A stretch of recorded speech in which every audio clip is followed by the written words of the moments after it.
السلام عليكم يا حبايبي، عاملين ايه واخباركم ايه؟ يلا تعالوا نعمل اكله كده جميله قوي كل الناس بتحبها، وهي كباب الحله. كباب الحله كل اللي احنا هنعوزه بصل ولحمه مقطعه كده مكعبات زي ما انتم شايفين، غاسلينها ومقطعينها كده مكعبات تمام ومصفينها كويس. وعندنا حبه توابل كده، ملح وفلفل وسكر وسبع بهارات وحبه جنزبيل وواحده مرقه لحمه. عندنا بقى ايه الليه، طبعا الليه دي اختياري، اللي يحبها تمام، اللي ما بيحبهاش يبقى يستغنى عنها، مفيش مشكله خالص. وعندنا طبعا البصل اهو، البصل برضو اللي عايزه اقول لكم ان كباب الحله بتحب البصل جدا والبصل بيحبها قوي. يعني ايه؟ يعني كباب الحله بيحتاج بصل، شويه بصل كده حلوين محترمين. يلا نجري على النار ونشوف هنبدا ازاي.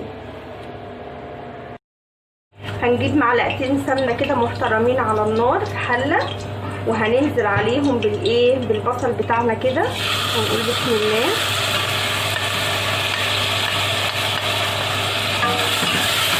كده، وهناخدها بقى تشويحه بسيطه، هنصفر البصله زي ما بيقولوا.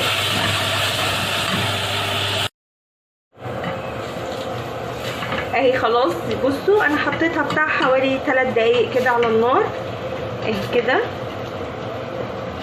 دبلت بس معايا اهي.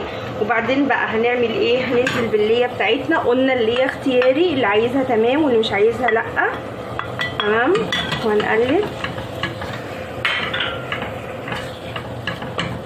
وبعدين بقى هننزل باللحمه بتاعتنا اللي هي المكعبات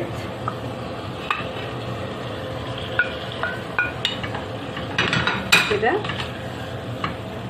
هناخدها كده تشويحه. وبعدين هننزل بقى بالتوابل بتاعتنا.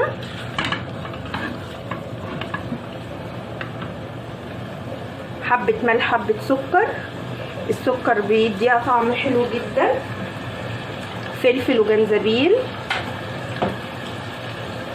قرفه وبهارات السبعه، وواحدة مرقة اللحمة. هنقلبها كده على النار شوية.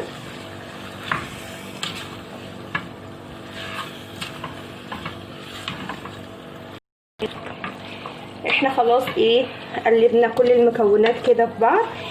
طبعا هنعمل هنروح حاطين لها شوية مية سخنة من الكتل. ما ينفعش نحط للحمة طالما على النار، ما ينفعش ان احنا نحط لها ميه بارده، هتاخد وقت مننا جامد في السوا ومش هتستوي اصلا.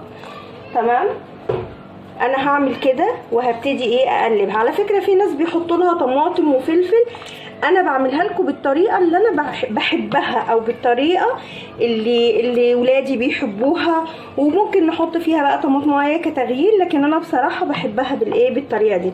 احنا هنشوف كل شويه هنتابعها، لو ممكن اللحمه تاخد سوا شويه، فلو لقيناها ما استوتش، الميه قربت تخلص منها وما استوتش، هنبتدي نزود لها برده شويه ميه سخنه كده من الكتل، او نكون مسخنينها بره.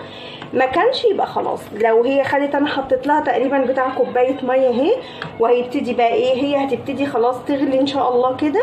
اول ما تغلي ونلاقيها غليت هنطفي عليها.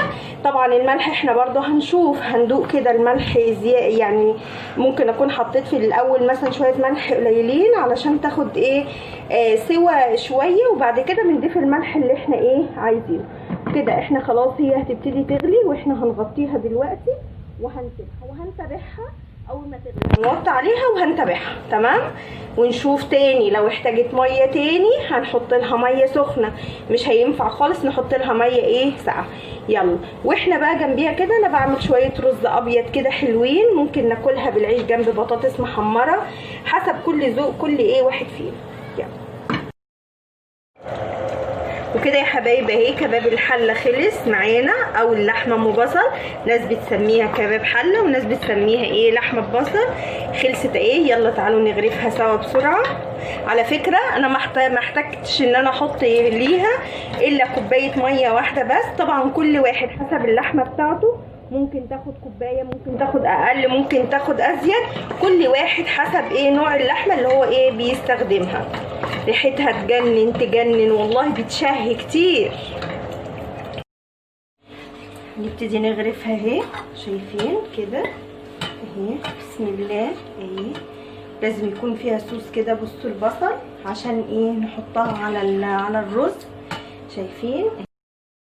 ولو عجبكم الفيديو ما تنسوش تشتركوا في قناه فاطمه العشري وتفعلوا الجرس وتشتركوا عشان يصلكم كل جديد وكلنا نستنفع ان شاء الله.